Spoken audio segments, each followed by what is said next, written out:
प्रिय आत्मन, कल मैंने कबीर का एक दोहा डाला था जिसमें लिखा है, जाप मरे अजपा मरे अनहद भी मर जाए, सूरत समानी शब्द में ही जाको काल न खाए।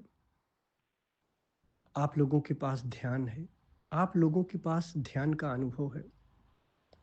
ये इसलिए मैं आपको देता हूँ श्लोक वगैरह, ताकि आप अपने हिसाब से समझो कि अगर कोई बुद्ध ऐसा कह रहा है तो वो क्यों कहा होगा। अब देखो ना, कबीर कितनी सुंदर बात कहे, जाप मरे।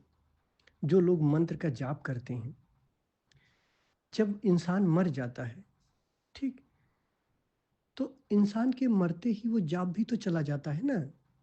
अजपा मरे, अजपा क्या होता है?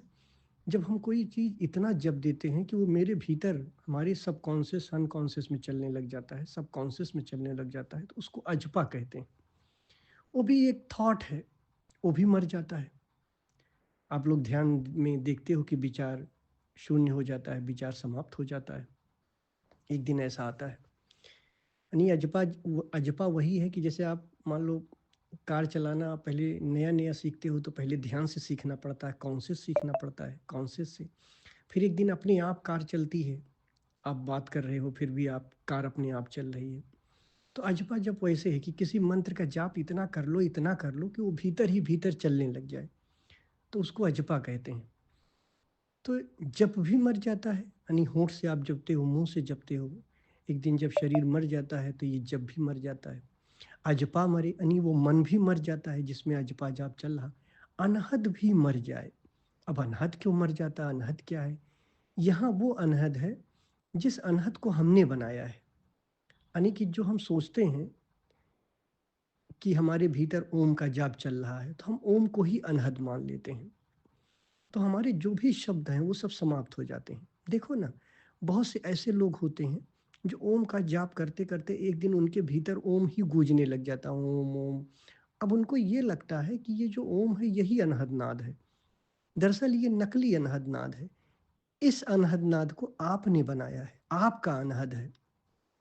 तो एक दिन ये अनहद भी मर जाता है, यानी कि ओम वह ओम का जाप जिसे आपने बनाया है।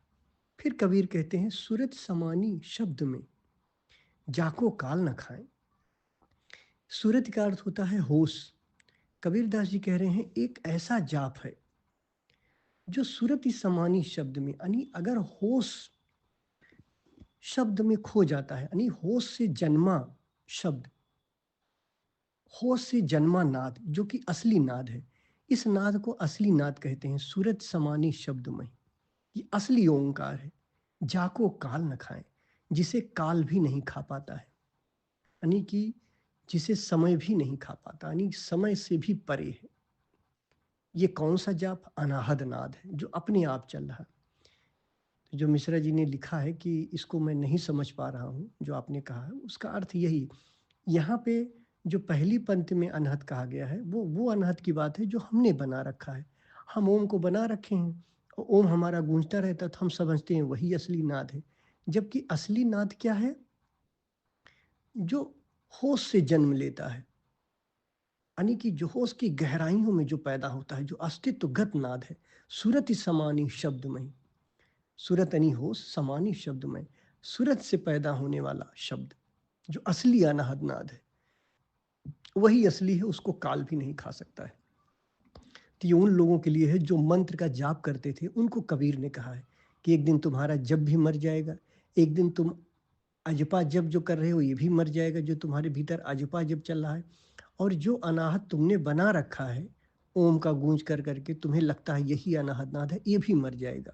तो कौन नहीं मरेगा? सूरत समानी शब्द में, ऐसा शब्द जो होश से पैदा हुआ है, जो असली अनाहत नाद है, वो कभी नहीं मरता है। तो मेरे ख्याल से आप मेरी बात समझे होंगे, इसलिए दे देता हूँ ताकि आप बुद्धों की बात सुनो, समझो और किस तरीके से ये बताया गया है इसको जानो।